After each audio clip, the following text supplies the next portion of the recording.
A long walk with Granny. Ruskin Bond. Let's read and reflect. Have you ever spent some time with your grandparents? What was your favorite activity with them? Let's join a grandson and grandmother on their journey, and explore the beauty of the landscape and the warmth of their relationship. Granny could hear the distant roar of the river and smell the pine needles, and feel the presence of her grandson, Mani. She couldn't see the river or the trees. She could only make out Mani's fuzzy hair, and sometimes, his blackberry eyes and the gleam of his teeth when he smiled. Granny wore a pair of old glasses. She'd been wearing them for well over 10 years. Her eyes had grown steadily weaker, and the glasses were now scratched and spotted. So, there was very little she could see through them. Mani and his father felt that it was high time Granny had her eyes tested and got herself new glasses. Well, you know we can't get them in the village, said Granny. Mani said, you'll have to go to the eye hospital in Mussoorie. That's the nearest town. But that's a 2-day journey, protested Granny. Granny was looking for excuses. She did not want to be parted from Mani. He was 11 and quite capable of looking after himself. But Granny had brought him up ever since his mother had died when he was only a year old. She was his nanny, maternal grandmother, and had cared for boy and father, and the cows and hens in the household, with great energy and devotion. I can manage quite well, she said. Now listen, said Mani's father sternly. We're not sending you off on your own, I'll take you to Mussoorie. And leave Mani here by himself? How could you even think of doing that? Then I'll take you to Mussoorie, said Mani eagerly. I've been to Mussoorie before, with my school friends. I know where we can stay. But, he paused a moment and looked doubtfully from his father to his grandmother. You wouldn't be able to walk all the way to Nain, would you, Granny? Of course I can walk, said Granny. I may be going blind, but there's nothing wrong with my legs. But you're 70, Granny. What has that got to do with it? And besides, it's downhill to Nain. And uphill coming back. Uphill is easier, said Granny. Now that she knew Mani might be accompanying her, she was more than ready to make the journey. While we're in Mussoorie, we'll get some seeds and bulbs. And a new bell for the white cow. And a pullover for your father. And shoes for you. Now just a minute, said Mani's father. Are you going there to have your eyes tested or are you going on a shopping trip? I've got only 100 rupees to spare. You'll have to manage with that. We'll manage, said Mani. We'll sleep at the bus shelter. No, we won't, said Granny. I've got 50 rupees of my own. We'll stay at a hotel. Early next morning, in a light drizzle, Granny and Mani set out on the path to Nain. Mani carried a small bedding roll on his shoulders, Granny carried a large cloth shopping bag and an umbrella. Whenever you feel tired, we'll take rest, said Mani. We've only just started out, said Granny. We'll rest when you're hungry.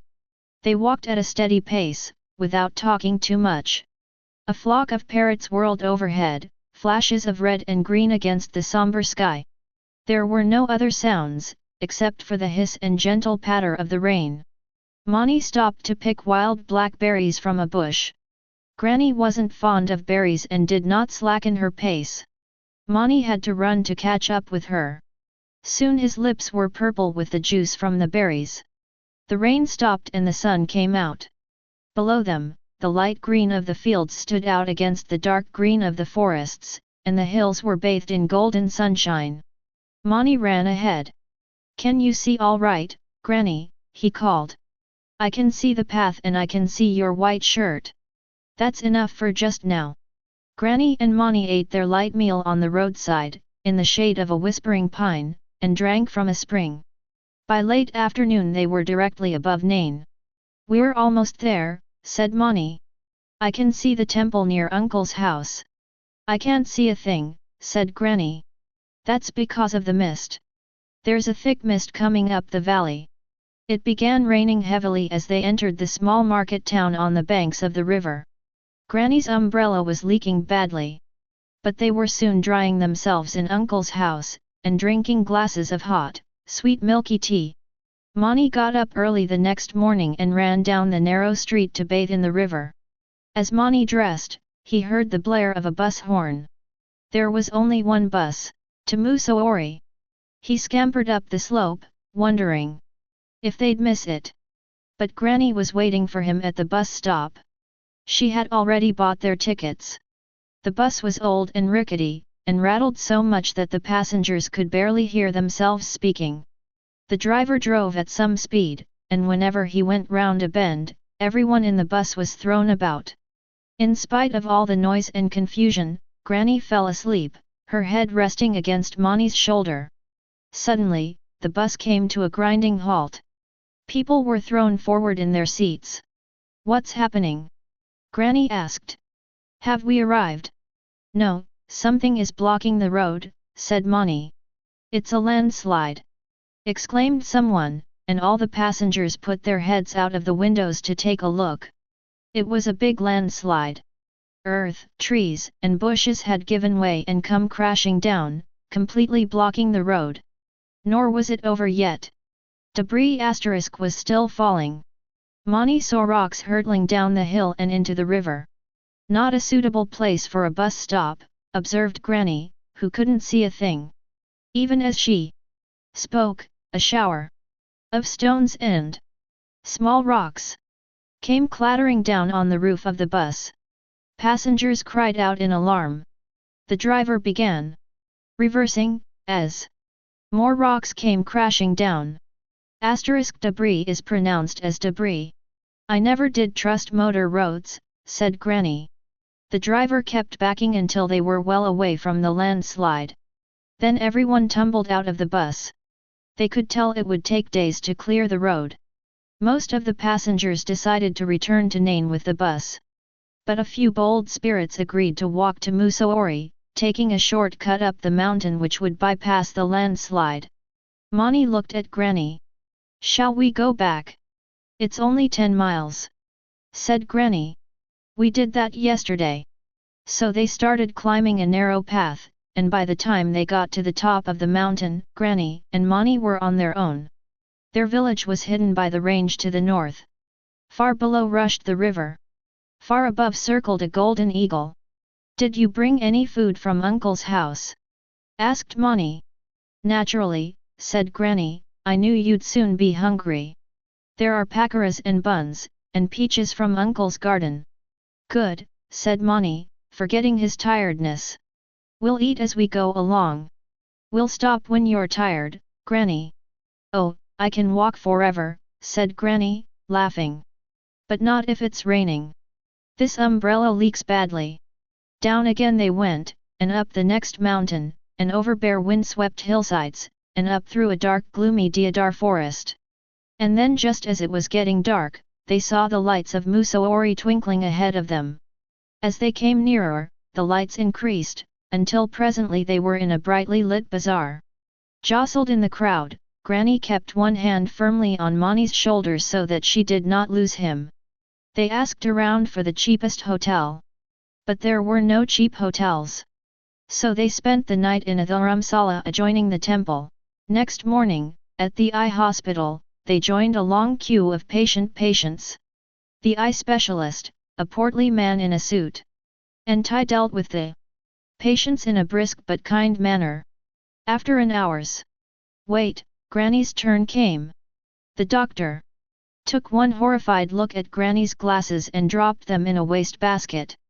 Then he fished them out and placed them on his desk and said, "On second thought, I think I'll send them to a museum. You should have changed your glasses years ago. They've probably done more harm than good." He examined Granny's eyes and said, "Your eyes are very weak, but you're not going blind. We'll fit you up with a stronger pair of glasses." Then he placed her in front of a board covered with letters in English and Hindi, large and small, and asked Granny if she could make them out. "I can't even see the board," said Granny. "Well, can you see me?" asked the doctor. "Some of you," said Granny. "I want you to see all of me," said the doctor, and he balanced a wire frame on Granny's nose and began trying out different lenses. Suddenly, Granny could see much better. She saw the board and the biggest letters on it. "Can you see me now?" asked the doctor. "Most of you," said Granny.